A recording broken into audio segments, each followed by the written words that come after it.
Hello, everyone. Today we are going to be talking to the incomparable Cynthia Leitich Smith about this wonderful edited work that has won a Michigan Notable Book Award this past year. So, ancestor approved intertribal stories for kids. I apologize for the lack of good quality on my camera, but it is a beautiful book, both in cover and in content. So, we're going to talk to Cynthia today and ask her about her writing process, the book itself. So we'll dive right in. And first of all, welcome, Cynthia. Hence Jay. Hello. Hello. Welcome. And we'll just kind of dive right in. Give us a little bit of background on yourself and how did you become a writer? Well, sure. Thank you for asking, Mado. I am what you might think of as a mid to Southwesterner. I've lived in Missouri, Kansas, Oklahoma, Illinois, Michigan, and Texas. So I sometimes joke that I move up and down, but not really back and forth. Although to be technical, it's a little bit of a slant. Mm-hmm. I'm also tribally enrolled with Muskogee Nation. So I'm a citizen of the tribe. It's the fourth largest tribe within the boundaries of what we currently call the United States of America, and furthermore within the boundaries of the state of Oklahoma. I was a library kid growing up. I was in every Saturday morning at the library with my mama child. It was an activity. It fit well into our bologna on white bread and mac and cheese budget. And it was ideal for an only child who had a bounty of cousins, but between visits had a lot of fictional friends on the page. So, reading led to writing. I was a young poet. My granddad, my grandpa Clifford, gave me his old manual typewriter, and I would dutifully pound away on it. I even created a number of collections, all of which won white participation ribbons at language arts fairs. I was also a student journalist. My first column was Dear Gabby in Mr. Rideout's sixth grade newspaper. Yes. I gave advice to the troubled and the lovelorn. There's a lot of drama in the sixth grade. It all needed addressing. Went on to become editor of my junior high and high school newspapers, and from there majored in journalism at the University of Kansas. So I was the first person in my lineal branch of the family to go on to a four-year college, although there were aunties and uncles on either side who had previously. And I loved journalism school. I majored in news editorial and public relations. For a shy kid, it gave me an excuse to ask people questions about whatever I wanted to talk to them. So that was wonderful. I also found myself taking a lot of electives that I thought at the time would be fun and feed my soul, that ended up really making a difference and influencing me in my path after that. Most notably, I took a course on children and television by two of the co-creators, a husband-wife team from Children's Television Workshop, the people behind Sesame Street. Oh my gosh. So that clicked something in my mind. I took a number of short story classes. I took a children's literature class that was heavily focused on middle grade and some child development classes. And I think oftentimes our subconscious knows before our conscious mind does all that we need to find out to ultimately come together with the being that we're supposed to grow up and become. And from journalism school, I went on to law school. I thought if I kept going, then I would keep going. So that was a lot of the rationale. And I loved the law. I loved school. I went to the University of Michigan in Ann Arbor, which is a very academic law school. I really didn't have aspirations of practicing. I in addition to the normal, the standard first year classes, I took things like Roman law. If someone stones your cow, you can stone their cow. I took employment discrimination, bosses are bad. I took feminism in the law, men are bad. I took all of the things that in screaming matches on late night television. And for, a first gen college kid from the Midwest, my name was Smith. I lived on a cul-de-sac. It was all very exciting stuff. And it also gave me an opportunity to sort of compete on a more national level and to build confidence in that way. We had, grading by numbers. So we went in, we took the test, and having always, I think when you're from sort of the lower middle class or other socioeconomic groups, there is this intimidation of people who are born into multiple generation wealth and power. And it showed me in very real terms that I did have a voice and I did have a perspective, and maybe it wasn't everybody's, but that was okay too. And also law school, because of the sheer, shall we say, wandering misdirection pseudo poetry of the law drove me back into children's bookstores, back into the library, back into comic stores, because I was longing for clarity. Yes. I wanted sentences that made sense. Yes. That could be finished in fewer than 150 words. Oof. And so I began reading for kids again as a law student, and then that just grew into writing as I went into practice and encountered other sources of inspiration. Wow. I love that, because I remember being in college too and being like, all I want to do is read children's books again. Yes. Because I mean, you know, I'm reading these historical, not always the most exciting books, and very dense. And it was just like, I just need some fun and some Yes. clarity. So I completely connect with that. I didn't know that you went to the University of Kansas. I actually lived there a couple of years and worked at their libraries. So I was like, oh, lovely. Rock Chalk? Rock Chalk, yes. I love it. So although, you know, like you, I've moved around a lot and I came back to Michigan too. And, you know, I love how your writing process, it is very much like you sort of came back to it. It was a wandering route to get to where you're at. And I guess this is a good question of like, why do you write? And what is your writing process? Is it as kind of wandering as the whole process how you became a writer, or a little more methodical? I love the optimism that suggests that there is an actual process that can be articulated. I have three skills. I can read, I can write, I can talk. I'm not a good driver. I really shouldn't be on highways at all. I only learned how to cook during the pandemic. Mm-hmm. Prior to that, I had started 3 kitchen fires. So I'm really someone who leans into her strengths. And I've always felt that story is what defines us. It's how we define ourselves. It's how we present ourselves to others. It's what connects people together. And I had one of those aha moments in terms of really choosing in a very deliberate way to write for kids. After I graduated from law school, I was clerking at the Department of Health and Human Services in the Office of the General Counsel in Chicago. It was the day of the Oklahoma City bombing. And we had a lot of copycat threats in all the federal buildings. So I had received an email and it said something like, "Dear federal employee, please be advised that due to today's events, you can leave if you choose to do so. However, the time will be deducted from your annual leave. Sincerely, Albert Gore." And I had 2 thoughts. First was, Al, I'm a new hire. I am 20, whatever I was, 3, 4. I don't have any annual leave. My second thought was, what just happened in Oklahoma City? And as someone with family from Oklahoma, my tribal nation is based there, I felt perhaps more personal impact than some of the other folks at the office who were still, of course, very distraught over recent events. Walked home across Chicago to my little postage stamp apartment. And on the way, I sat on a dock and I had this long talk with some ducks.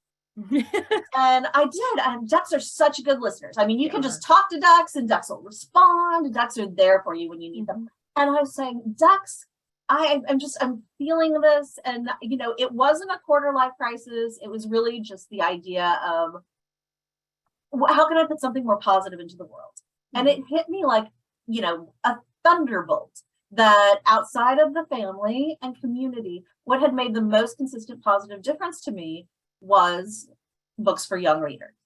It was my ticket to other places and other times. And, you know, it gave me additional role models and it opened up possibilities. So I chose in that very difficult moment of grief to embrace light and to do it specifically through children's story. So with that in mind, you would think that my process would be equally rooted in some sort of emotionally coherent manner. That is not actually the case. What I generally tend to do when I'm working on a book is I write a very messy first draft with a beginning, a middle, and an end that's really just about getting to know the story, getting to know the world and the characters and figure out what everybody wants. And that could be, if it's a novel, it could be 50 to 80,000 words. Wow. And then I will print it. I will read it. I will toss it and I will delete the file. This is Wow. very upsetting to my writing students and mentees. I do not require this of them. And then I open a new document and I write myself a very loose letter based on what I've learned from that exercise about what a better, more true vision of the project is. And, I've had people tell me that, oh, that sounds courageous, or I could never do that. But the truth is, it's really a wimpy way to go about it. Because one, you're writing the first draft with the security that no one else is going to read it. It's never good. It won't be discovered by future generations. I mean, I do everything I can to scrub this malfeasance from the world. Two, if I were revising based on that, it would be a weak foundation. But through that process, I'm able to lay out a better foundation and make a better plan that results in a book that is coherent to people who are not me and me too. Yeah, yeah, right. So I do that. I don't do it for every project. I don't do it for close companion books or sequels where I already know the character and world. And I just have to think about what the character thinks they want, what they really want, and what's in their way. Yeah. So if I already have a lot behind me, then essentially that first book is the pre-writing that informs those that move forward. It may also be why I've done more than one series now. Yeah, right. You're like, oh, I kind of, that makes sense. That makes sense. You put all this time, and especially as someone who does both realism and speculative fiction, in speculative fiction, you have to do everything you would in realistic fiction, and you need a coherent, consistent, fantastical element that speaks to both the internal and external arc of the story. So if you've got that, fantastical construct figured out, you're much better off than if you don't. Yes. Absolutely. I mean, as someone who loves speculative fiction, like I'm not gonna lie, that's probably my top thing. I hate it when I'm reading it and it's like you break the rules of the world. Like you break the rules of the magic or the, the science fiction. I'm like, oh, you have to keep all that. If you do it, you have to do it with intention for effect. Yes. It can't be lazy. There has to be a good payoff.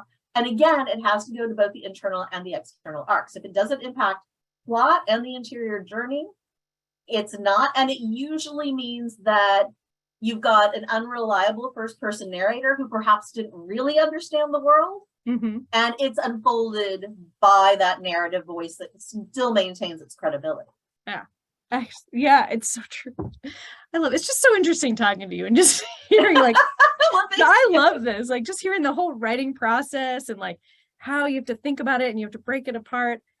It's just amazing to me. I mean, I'm always impressed with how authors get their ideas for books. And since this one, you wrote one story for the book, but you're also the editor.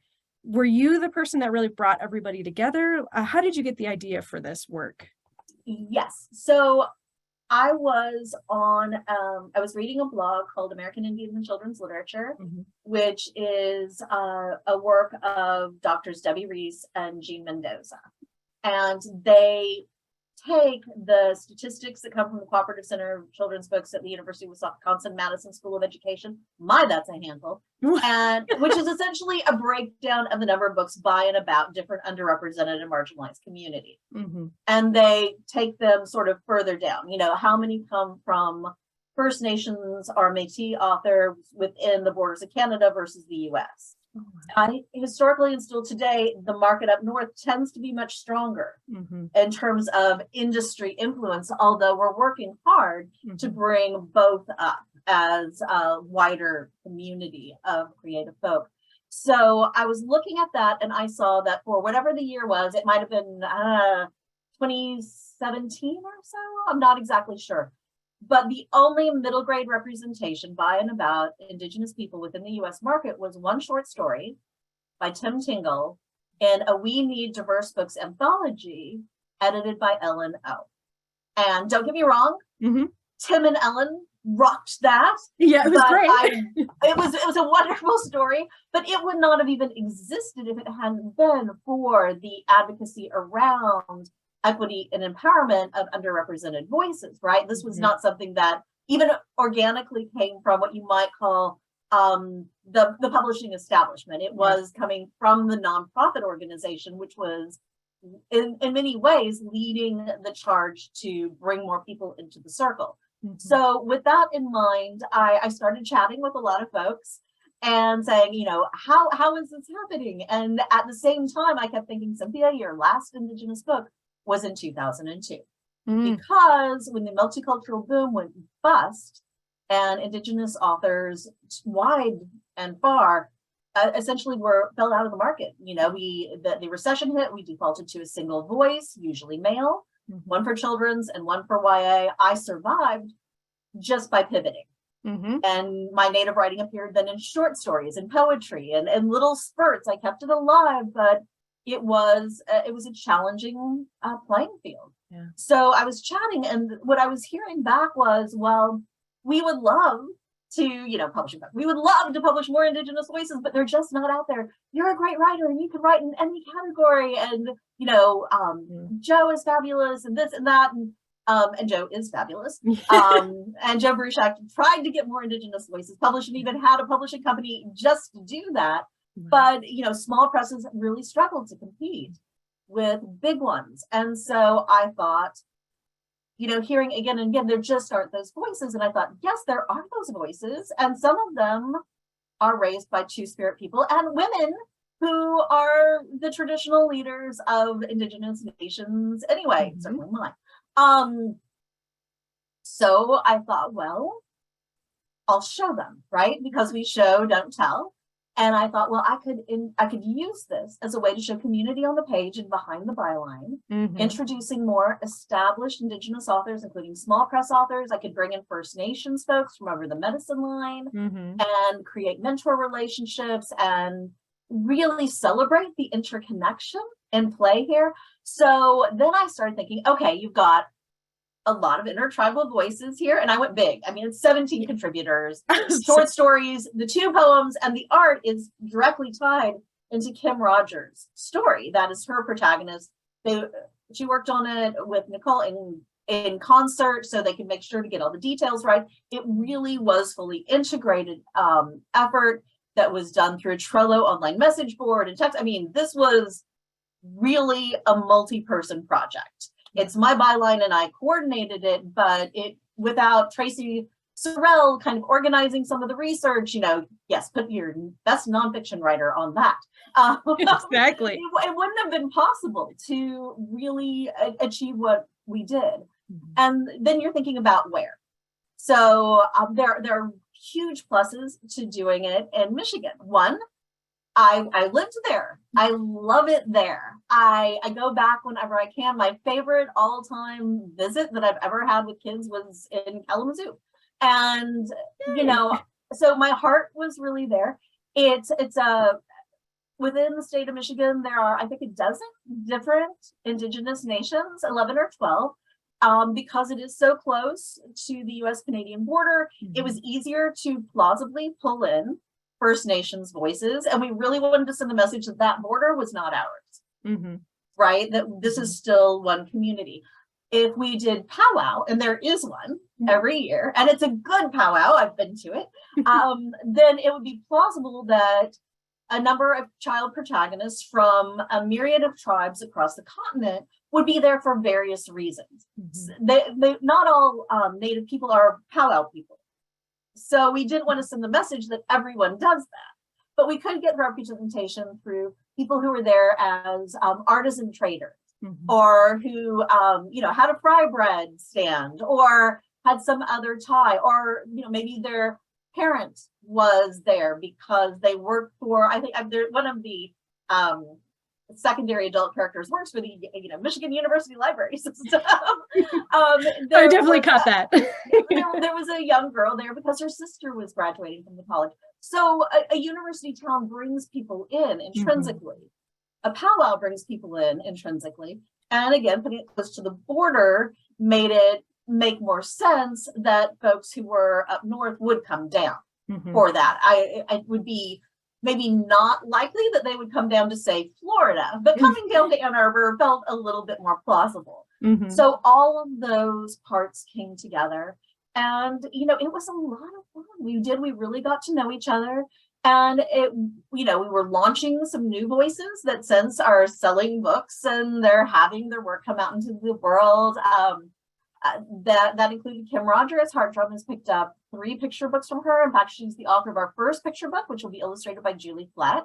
I should point out, I'm the author curator of Heart Drum in addition to being the anthologist of Ancestor Approved. But the two are very closely tied, in part because I think that experience of working on the anthology both sent a wider message that there were these voices out there, and that I was someone who really enjoyed doing this kind of work. You know, I'm a writing teacher. I teach on the Vermont College of Fine Arts faculty. I've done a lot of mentoring work. So as sort of unofficial auntie of Native Kidlit, takes everybody out for tacos for breakfast. Why not go ahead and lean into that and really offer, with Ancestor Approved as a launch pad, something like Heart Drum that was essentially taking that concept, expanding it, diversifying it across age levels, genres, and formats. Yeah. This is why I say you are a busy woman. I have to walk the dogs 4 times a day. It's a whole thing. I love it. Oh my goodness. I mean, it's amazing too to hear, because it is, 17 contributors is a huge amount. And to try to be able to kind of coordinate all of that and tie it all together. I mean, I guess this is sort of a good segue to the next question. What is the theme that you really see running throughout the book? Because it is so many diverse voices and so many diverse stories. What you say is kind of their big theme? If I had to pinpoint it, if I needed a thesis statement right. For an essay, I would say it is community manifesting intergenerationally. There's a reason that the book is called Ancestor Approved. These are modern kids in a myriad of contexts that are all interconnected. And, the stories do vary. Some of them touch on the spiritual, some of them have a mystery element, some are very much family stories.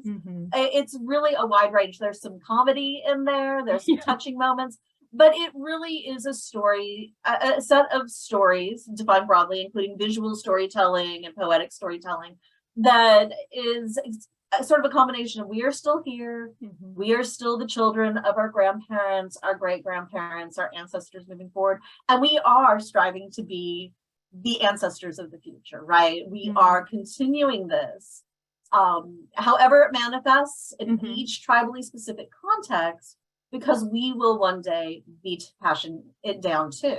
Yeah, it's that legacy, both remembering the past and then bringing it into the future. Yes, in a very mox on the ground kind of way. This isn't, there's no crystals waving. Nobody is doing this kind of mythological or Hollywood lens on Indigenousness. It's just real kids in real communities acting the way that they would in these circumstances. Yeah. Oh, I love it. Thank you. I'm curious to know, because it's very hard to be like, oh, what's the one theme for this short story anthology? But I put a lot of thought into the title, so that was helpful. I was about to say, that's kind of the way that's sort of your key into how we sort of tied this all together. And I guess that's a good question too of, how would you define this work? Do you see it as a short story anthology, or would you call it something else? I would call it an interconnected multi-format celebration of story. Oh, I love it. Right, because you can't erase the poetry. That would be wrong. And you can't erase the visual storytelling, which is just as important. I really feel that, the character of Jessie sort of leads everyone into the book in that beautiful, vibrant illustration. So I would say that. Yeah, I like that. I think that should just be a new genre. Like, why not? I'd read more books like that. Part of the challenge with advancing and putting forth Native literary voices is that a lot of our storytelling traditions don't fit neatly into Western literary expectations. And so part of my job, as I see it, as anthologist, as author curator, as auntie, is to try to provide a bridge kind of break out some of these expectations that hem us in. Oh, it's always done like that. Mm-hmm. It's always done by whom and why do we have to, right? There are other ways to come at this. And, we could have written stories that included the information in that poetry in a way that felt sort of more exposition-y or sort of centered those who didn't have as much context as the principal readers, as opposed to kind of taking that storytelling circle with the reflected children in the middle, making sure everyone's a part of it, and doing it in a way that is seamless and also works from an entertainment perspective, as well as, we want these books used in classrooms. Of course we do. But we don't want them to feel like forced medicine. We want them to be good medicine, like laughter, like solace, like comfort. A children's book that's written for children. Exactly. Not written to talk at children. I mean, and that was one thing that I remember the committee talking about with this book was they were like, we love that it's written for this age group that is often ignored too, that middle reader, very often overlooked when it comes to children's literature, and that was written in a way that like would appeal to children, like children would enjoy reading these stories. Because unfortunately that's not always the case. Yes. One of, I can't speak for all of us, but certainly in my personal creative journey, one of the challenges has been to keep one foot firmly planted in the world of kids, and to let them know that I do work for them first, last, and always. And that's always where the hard judgment calls will fall. It will be on their side. And at the same time, create work that has, literary light and innovation and advances the conversation of books in ways that kids may not necessarily get or appreciate on a sort of this part of the brain level, but it will still sink in and inform how they process books moving forward. It'll open them up so they're not getting that single lens of cultural sensibility. And in a way that's hopefully seamless and welcoming. Exactly. Oh, I love it. I mean, I guess kind of when you were talking about your process with like having to bring in all these people and coordinate, would you say that was the hardest part of the experience, that communication, or is there something else that really sticks out as being the obstacle? I'm sure that intellectually there were bigger challenges, but when I think of the hardest part, I really think about the administration, the paperwork, and the invitations, the contracts, the tax forms, the all of those reasons I went to law school but didn't practice. Yep. Because that is part of putting together an anthology too. Yeah, it's a lot of paperwork. There's a lot of paperwork to it. I there was one point at which I definitely had that. I'm not doing this again. And then I was like, oh, but I guess I have to. But maybe someday. Right. Maybe it'll be easier at some point. Well, and also, once you've done it, right, you have the checklist, what needs to get out and when it needs to happen. Yes. 100% with the process. Yes. I mean, I feel that way. Last year was my first year being a part of Michigan Notable Books Committee. And this year I feel like I'm like, oh, I have a much better idea of, okay, when do I need to do this? When is this need? How do I communicate? Right. And I'm just like, absolutely. It feels like, oh, I've done this before. Okay. We've got it. We've got it. Right. I'm sure there'll still be moments where I learn. I guess it might be, I don't know, maybe I would be getting you in trouble with some of the authors, but what would you say are some of your favorite characters or pieces in the book? Mean, cruel question. No, I was like, maybe I shouldn't ask. Dangerous. It is perilous. I will say, rather than say favorite, I will celebrate some of the new voices, because that was a really important part of this anthology. I felt really blessed that Kim Rogers wrote one of the poems.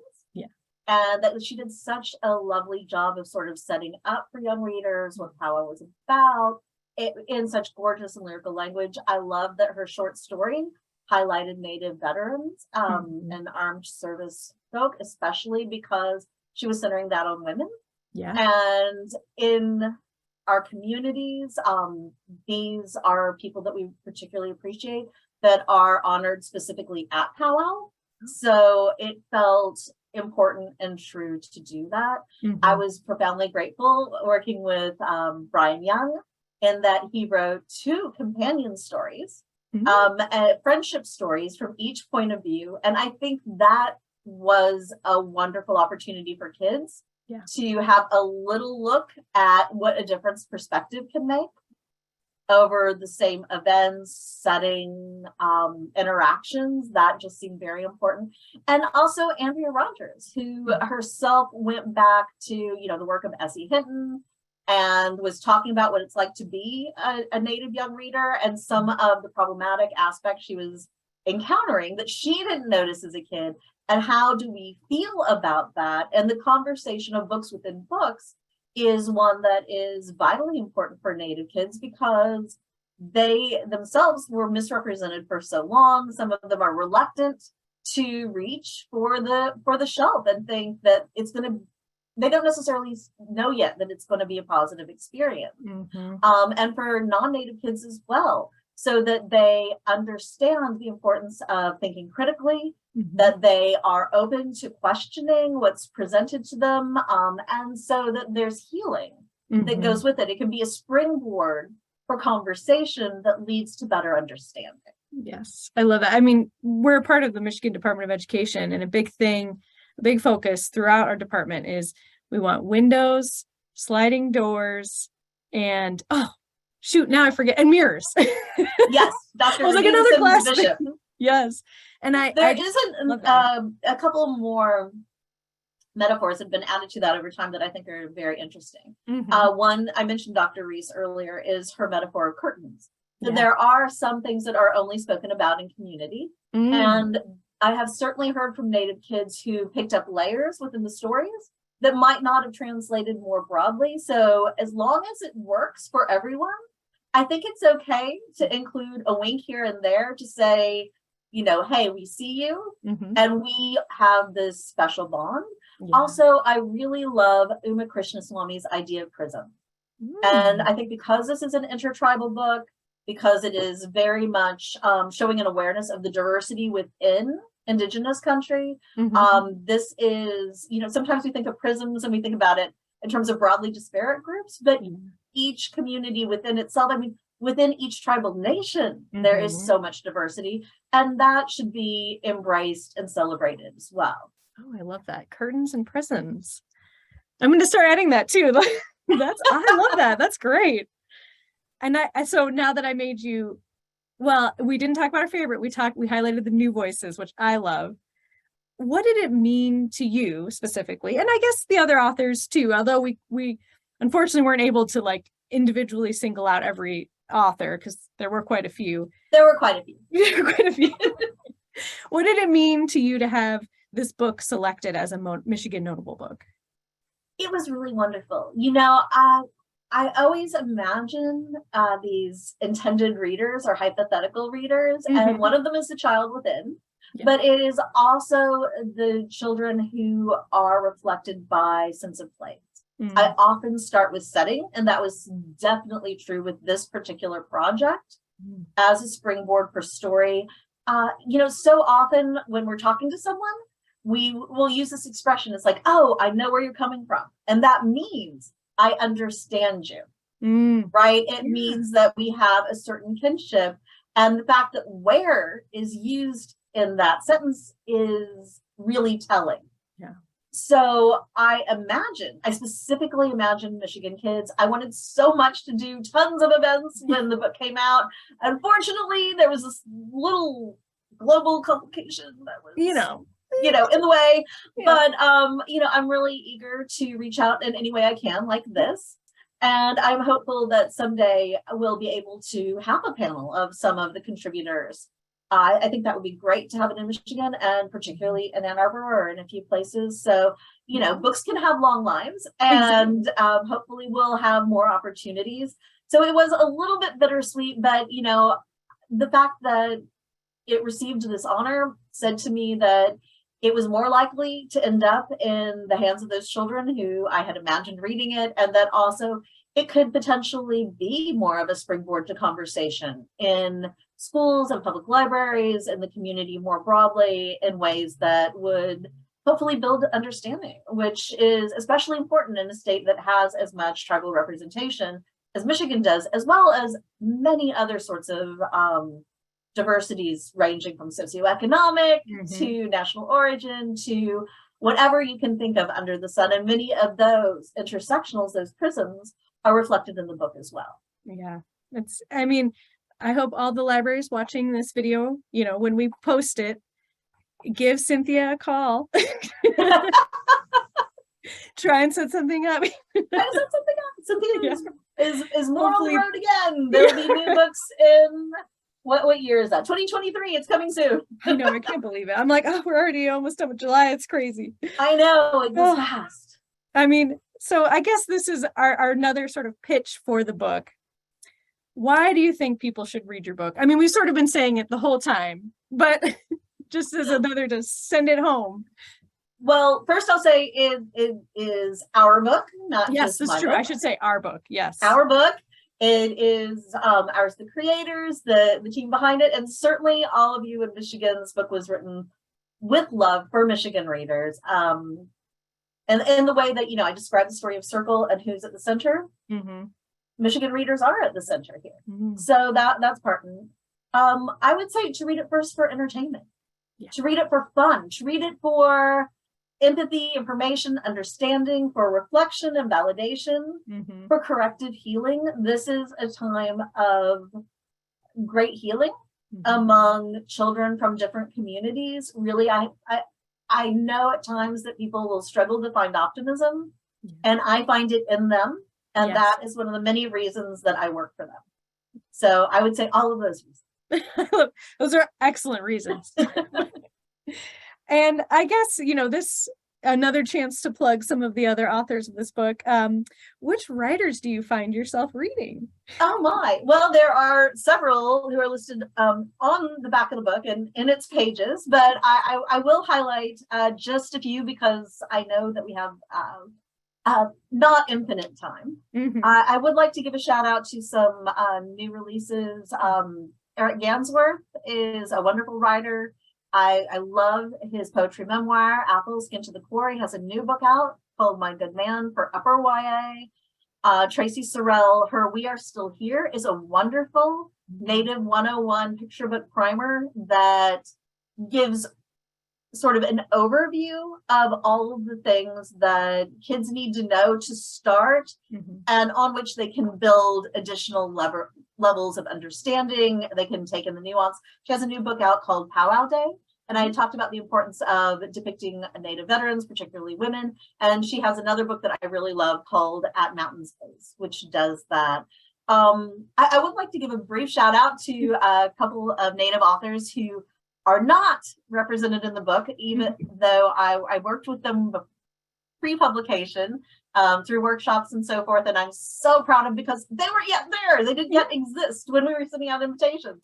And that is Angeline Belief, who is the author of Fairy Keeper's Daughter, and Darcy Little Badger, the author of Latsaway and Snake Falls to Earth. Both are dear friends. And in a world where I could turn back time, I would grab them and then I would have, I'd have 27 contributors and that would be impossible. I could keep going, but I do want to give a brief shout out to Tekla Magoon, who is non-native. She is a Black author and she is the co-author of our upcoming Blue Stars middle grade graphic novel series. It's about a Black and Indigenous family, two cousins, two girls. This is me and Tekla writing ourselves as 12-year-old superheroes. I love it. Fighting for voting rights in their school and community and city. So I'm really excited about that as a project that is very intersectional. Molly Murakami will be the illustrator, and it brings a diverse community to light in a way that we really haven't seen yet in terms of that long and important relationship between Black and Indigenous community. Yeah, absolutely. Oh, thank you for all the shout outs. And you know, if it makes you feel better, Angeline Booley's book was also a 2022. I noticed that. I was so it's kind of like you were together. It was kind of like we were together. Yes, she is absolutely wonderful, and I'm so thrilled for all of her success. We met at a workshop called Moon Song, right after I had finalized the invitations and gotten Harper approval. So You're like, no. But you know, there will be future projects and future times to connect. I love it. Well, it was so delightful to talk with you. And thank you again for speaking with us. Thank you for getting all these authors to collaborate, and thank you for your imprint, Heart Drum. I mean, I'm very excited to see what this imprint is going to bring forth. So thank you again. Congratulations. Thank you. You're welcome.